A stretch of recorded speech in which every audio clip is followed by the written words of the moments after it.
Let's get right into it. I want you to imagine a new kind of war. A war fought completely in silence, not with bombs and bullets, but with lines of code. This is the story of Stuxnet, the world's first true digital weapon. A weapon that proved a cyber attack could leap out of the screen and cause real physical destruction. When security experts first got their hands on this thing, this quote is what one of them said. And it just perfectly sums up the shockwave that went through the entire cybersecurity community. This was something else. This was a whole different league. And that really brings us to the central question, the big mystery we're going to unravel here. I mean, it sounds like something straight out of a sci-fi movie, right? How on earth did a bunch of ones and zeros, a piece of software, manage to reach into the physical world and literally shatter high-tech machinery? So our story kicks off in June of 2010. A small security firm in Belarus gets a call about computers randomly crashing at a client's site in Iran. And when they started digging, they found what they could only describe as a ghost in the machine, something nobody had ever seen before. Just to give you a sense of the scale we're talking about here, it's just insane. Your average computer virus, a good analyst can tear it apart and figure out what it does in, say, 20 minutes, tops. Stuxnet took a whole team of the world's best researchers over 3 months. Months! Just to get a handle on what this thing was even for. It was that complex. And here's one of the big reasons why. Tucked away inside Stuxnet's code, the researchers found not one, not two, but 4 of a very special, very dangerous type of vulnerability. Now, the number 4 might not sound like a lot, but in the world of cyber warfare, finding 4 of these in one place, well, it was unheard of. It was an absolute bombshell. Each of those was what's called a zero-day exploit. So what is that? Think of it like having a secret master key to a building, a key that even the architect who designed the building doesn't know exists. There is no alarm for it, no defense against it. They are incredibly rare and sell for millions on the black market. Most malware has 0. Stuxnet had 4. It was basically an unstoppable ghost. But the real aha moment, the clue that changed everything, was when they found code specifically designed to target something called SCADA systems. And that's when the penny dropped.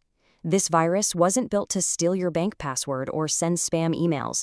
It was built to take control of massive industrial equipment, things like power plants and factory floors. Okay, so now they know Stuxnet is targeting physical infrastructure. The game is on.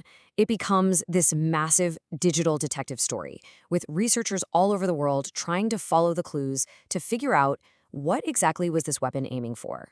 So the investigators start following these digital breadcrumbs. The SCADA code led them to specific bits of text in the programming, like S7.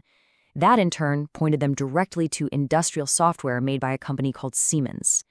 And that software runs something called a PLC, or a programmable logic controller. You can just think of PLCs as the tiny, rugged little computers that act as the brains for almost everything in the industrial world.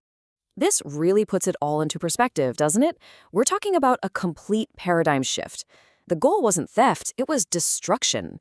The complexity wasn't just high, it was off the charts. And the resources needed to build something like this, well, this wasn't some hacker in a hoodie. This had all the hallmarks of a nation-state. This was a government-level operation. And after months and months of painstaking work, the researchers finally put all the pieces of the puzzle together. The very specific model of Siemens controllers Stuxnet was designed to attack, they were used for one thing, in one very specific place, to run the uranium enrichment centrifuges at Iran's top-secret nuclear facility in Natanz. Now, you have to remember the context here. This didn't happen in a vacuum.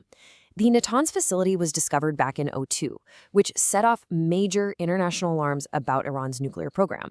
By 2009, tensions were at a boiling point, with serious talk about military airstrikes.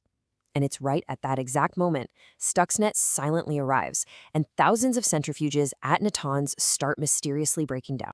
The way this attack worked was just brilliantly devious. First, Stuxnet would sneak into the system and just watch. It would record a month's worth of data on what normal looked like. Then it would strike, viciously speeding up and slowing down the centrifuges, causing intense vibrations that would make them tear themselves apart. But here's the truly genius part.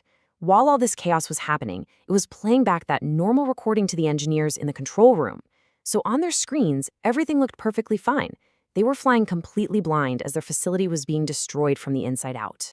But this whole thing left one massive, glaring, seemingly impossible question for everyone involved. How in the world did this virus even get into the facility to begin with? See, the control systems at a place like Natanz are what's known as air-gapped. That's a fancy term that just means they have zero connection to the outside world. No internet, no external network, nothing.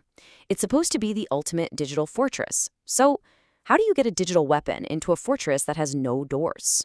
The answer, it turns out, was almost comically simple. A USB stick. That's it. Someone, probably a contractor or an engineer who had no idea what was on it, just carried the virus in through the front door, plugged that USB into a computer, and the weapon did the rest. It just goes to show you can have the strongest digital walls in the world, but they can all be bypassed by one single unwitting human.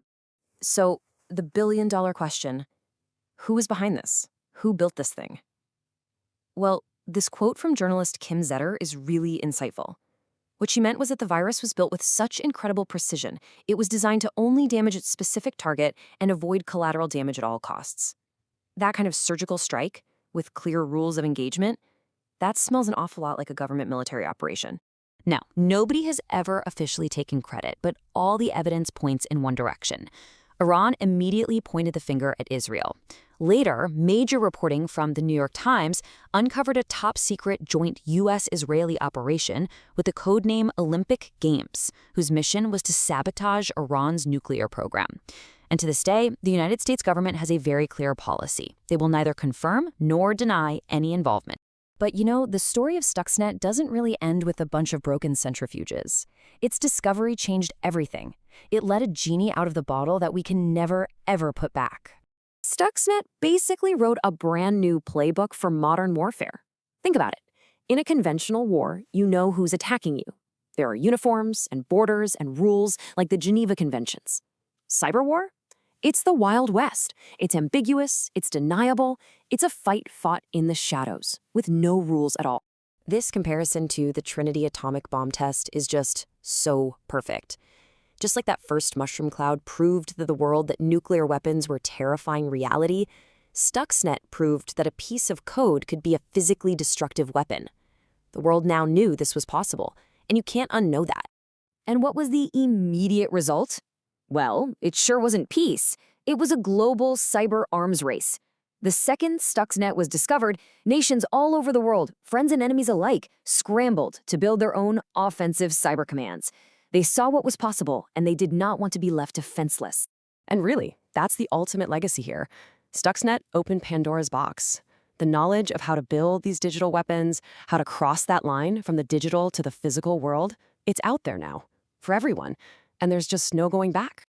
Which leaves us with a really sobering thought, doesn't it? We have officially crossed a new threshold in human conflict. The first true digital weapon has been built, deployed, and it successfully hit its target. So the question we all have to live with now is, what happens next?